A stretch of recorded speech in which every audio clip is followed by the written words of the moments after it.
Hi, this is Tim of the 1916 Company. Welcome and thanks for logging on. If you love this watch, email me. I am still Team Mosso at thewatchbox.com. It is still in the description below. It remains your purchase and pricing email question line for buying this or any watch you see on any of our platforms. Please reach out to me directly. I am Team Mosso at thewatchbox.com for pricing. Today, we're discussing a 500-piece limited edition that launched at SIHH in 2018. This is the Audemars Piguet Royal Oak Offshore Diver in a combination of grade 5 titanium and lush rose gold. The watch, 42 millimeters in diameter, is considerably thinner than a standard offshore because it doesn't use a modular chronograph. It's a single Audemars Piguet 3120, and thus we are 13.8 millimeters thick. If we measure just the case, the distance across the wrist is 53.8 millimeters. If we measure the end links edge to edge, the distance across the wrist is 58.2 millimeters. Now the watch wears, I would say, a size or two large, and that's always been the case with the Royal Oak. Your best fit on a Royal Oak Offshore is always going to be with this rubber diver style strap, so flexibility wise that's really good for a small wrist, but still you can see how large this watch is on my 16 centimeter circumference wrist. So I wouldn't want to wear it on a wrist much smaller than mine, figure 15 centimeters circumference and up. That said, because it's not as thick as a normal offshore, it actually has more of a chance against shirt sleeves and absolutely fits underneath jacket cuffs. This is a Royal Oak Offshore that you can actually dress up and dress down equally well. Here's your over the top, and then we'll do your down the barrel, which is probably really a better representation of how the watch fits. The strap features a sort of matte finish as there's a texture molded into it. The little plots, the intermediate links, these are titanium too. They're visually extended down the side. Attention to detail is superb. As you can see, the bevel on the flank of the case is extended down the flank of the strap, and the strap is held to the case using screws and bars, which is a more expensive setup than pin sleeves, but also more secure, and I always love to see that on an expensive and heavy watch. This is a brand new Audemars Piguet factory diver style strap. No crimping, no gouging. It's matched by an AP buckle that includes a combination of media blast, polish, and satination. Rolling back to the case, you could say the same about the case. Now, the case and the bezel are where Emmanuel Guet's 1993 Royal Oak Offshore pay the most direct homage to Gerald Genta's 1972 Royal Oak. So we have a large case that's more tonneau than round. You could see we have the addition here of ceramic collars, hexagonal, for the dive bezel crown and the winding and setting crown. The case flank continues the character line of the octagonal rounded bezel. It continues through the mid case and the case back. And then we have a bezel that was inspired by a vintage diving helmet back in the 70s, so it's a rounded octagon externally. And I guess we may as well talk a little bit about these crowns. You can see there's satination on their faces, and they have different outer face patterns. Here we've got the Audemars Piguet logo. Note that the piece of ceramic here, its face is polished and its side is satinated, and that's true too for the bezel setting crown. Attention to detail is superb. All of this differential finishing is by hand, and a big part of what you pay for on a Royal Oak or an offshore is the attention to detail on all these micro finished surfaces. It takes time, and time costs money.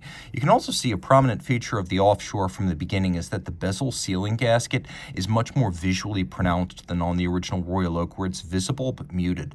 Now we have an outer face to the bezel that's satinated, and it's circumferential satin, and we have this rounded, slanted, polished facet, and then vertical satination on the top. You can see the shoulder of the crowns is hexagonal, and so are the bolts within the bezel, and they are bolts. There are nuts opposite that hold them in place. That's how they can align with their slots slanted to follow the bezel all the way around. You can also see that they are slightly recessed, and that's something you always want to look for on an offshore or a Royal Oak. You want to make sure that they're slightly recessed, because that means the bezel has minimal or no refinishing. When they become flush with the bezel, that's Audemars Piguet's internal threshold for bezel replacement. So the bezel is grade 5 tie, which is actually a little bit harder than grade 2 and more scratch resistant, so it's a good thing to have on such a prominent surface. The dial features a silver satinated track for the internal rotating ratcheting bezel. There's a screw down crown up at about 10-15 that allows you to make adjustments, and you can see how I can roll it in my finger without actually letting go, and it has a nice refined but still chunky and satisfying indexing action.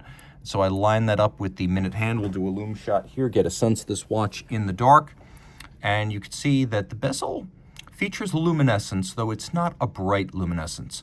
We do have a lumed seconds hand, however, which means that you know the watch is running even while diving. Taking a look at the dial, we have the Mega Tapiserrie. It is the large hobnail, the biggest hobnail. There is the Petite, the Grand, and the Mega Tapiserrie. This one, large and in charge with big city block hobnails. You can see they're actually faceted on their side. Then we have a track over which the applique rose gold hour indices are cantilevered. You can see they sort of thrust out over the center dial. And we have rose gold hands at center. Of course, the watch 300 meters water resistant. That is not the same thing as 1,000 feet, but at this point, so many watch brands use that conversion. I'm just going to press the I believe button. FYI, 300 meters, slightly less than 1,000 feet. Flip it all over. Limited edition. You can see Royal Oak Offshore, 22 karat winding mass, bidirectional winding action. It sits on ceramic bearings for high efficiency, and you can see the Audemars Piguet coats of arms, reminding you that Audemars Piguet, since 1875, Switzerland's oldest watch brand, still owned and run by founding family members. You can see 40 pivot jewels, the movement automatic winding with the 60-hour power reserve, 3 hertz beat rate, quick set date, hacking seconds. A full balance bridge with a batwing style dual anchored bridge and a free sprung gyromax style balance. The two features combining to make this movement very shock tolerant. You can see that the balance is exceptionally large with high inertia. So the beat rate is 3 hertz, not 4 or 5 hertz, but because of the enormous mass of the balance, it's able to keep the same high quality time with an arguably more pleasing 3 hertz beat rate. Visually, aesthetically, it's just a bit preferable, and it helps this movement to achieve 60 hours of power reserve. We have features including beveling across the bridges, black polishing of screw heads. The rotor in 22 karat features a number of different finishes that are self-evident. We have satination, solarization really, on the crown wheel core, all screw heads polished, deeply grooved waves across the bridges with engine turning on the base plate and satination on the wheels. It is a good looking movement. If you love this watch, reach out. I am Team Mosso at thewatchbox.com for purchase and pricing details.